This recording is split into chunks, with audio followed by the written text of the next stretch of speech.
We begin this hour with an update on breaking news that we've been following all night long and into the morning. A shooting on the campus of Morgan State University in Baltimore.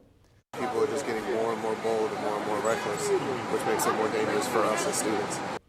Violence gripping a university right here in our region. And if you're just joining us right now, let's get you up to speed on what's happening. 5 people shot on campus. 4 of them are students, and the shooter or shooters still out there.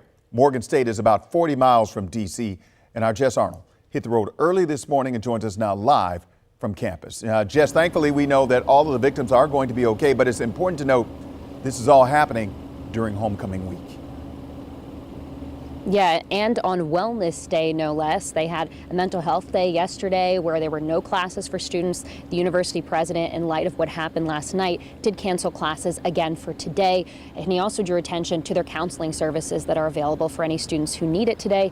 Governor Moore also offered state support if the university ends up needing that as well. Now, I want to draw attention to this building behind me here because this is where it happened. We've seen crime scene tape still up here. There's Morgan State police that are still patrolling the area. We also saw some investigators taking a look at this building, appearing to look for those shattered windows that the police chief had talked about earlier. So let's take a look at some of that footage from last night. Now, it was around 9:25 p.m. Morgan State police were patrolling campus. They heard some gunshots. They ended up finding 5 victims shot near that building, 4 young men and a woman between the ages of 18 and 22 years old. As you mentioned, 4 of them were students here, or are students here at Morgan State University. Now, they all are expected to be okay, as you mentioned, not critical injuries. Now, we talked about that glass being shattered.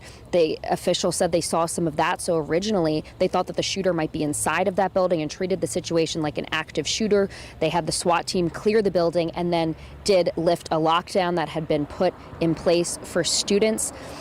Now, they can't confirm yet, they said, if there was 1 shooter, 2 shooter, or more than that. They also haven't provided any suspect information, so we're looking to get updates on that later on today. We did talk to a dad, though, about an hour ago who just dropped his daughter off for her freshman year about 6 weeks ago and now is worried about leaving her here again.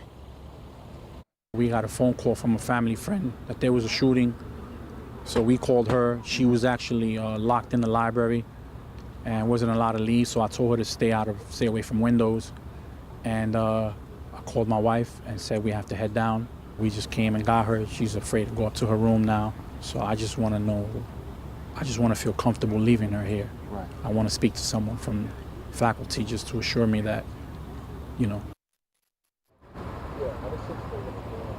Yeah, we've heard that from many students and families that they want to be able to feel assurance that they can be safe here for the rest of the week and the rest of the school year. Now, this is actually the 3rd straight year where Morgan State University has had a shooting during homecoming week specifically. The university president said they have been upping security after each of those incidents. They'll continue to reassess that, and they'll also be assessing if they need to make any changes to the rest of the homecoming activities. So we'll look for an update on that later today. Wisdom.